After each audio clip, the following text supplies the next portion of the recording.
Okay, so here I am in VS Code. I'm going to make a new file. I'm going to select file type. I'm going to do HTML, like so.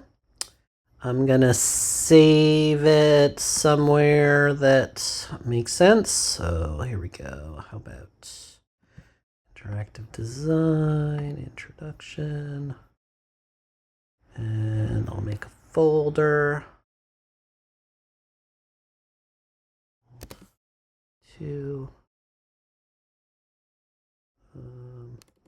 I'll just call my folder minimal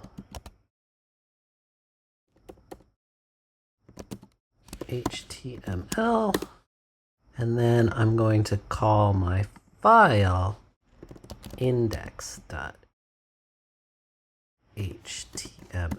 right?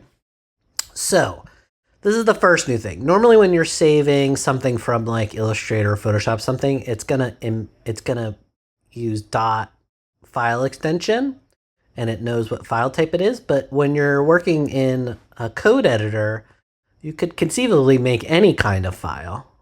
So we have to specify the name and the HTML.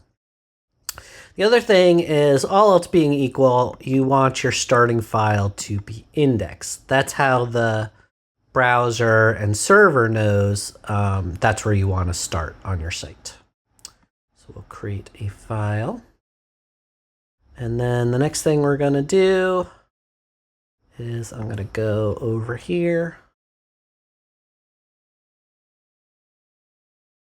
And in another window, I'm going to go to Chrome. I'm going to open a file. I'm going to find the file I just created.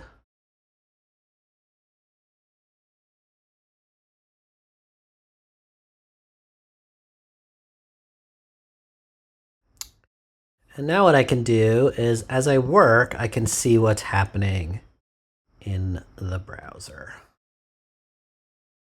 Close the tab over here. Okay. So first thing we need to do is tell the browser that this is an HTML file. Okay, so one thing that's really awesome about using a code editor is as you work, when it sees you start typing, it's going to try to help you fill in the code, which can be really great because remembering all this syntax and stuff can be a little annoying. So this is exactly what I'm looking for. Doc type HTML. And what this is doing is it's a tag that's telling the browser this is an HTML file.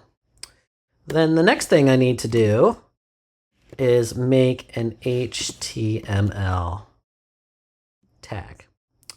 And this seems a little redundant, but there's actually other types of markup we could put in an HTML file.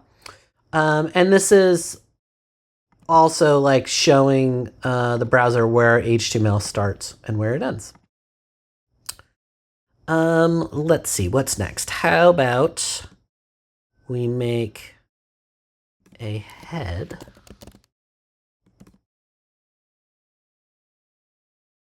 And so in the head is where things that happen under the hood are placed. And then a body is where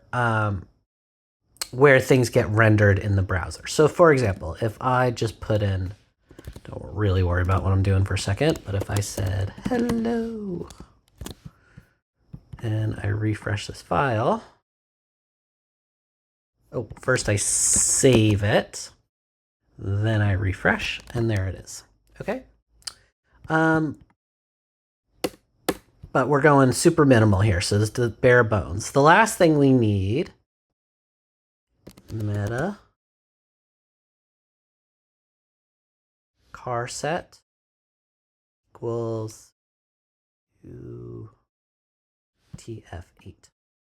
And that is a bunch of gobbledygook, but I think what it does is it tells like what here we go. It's right here. This attribute declares the page's character encoding. Anyway, I just know it needs to be in here for things to operate properly and have less surprises. The last thing we're going to do is just clean this up a little bit visually. Right click on it, and we're going to say format selection. And that just makes it look all nice. And then I'm going to save it.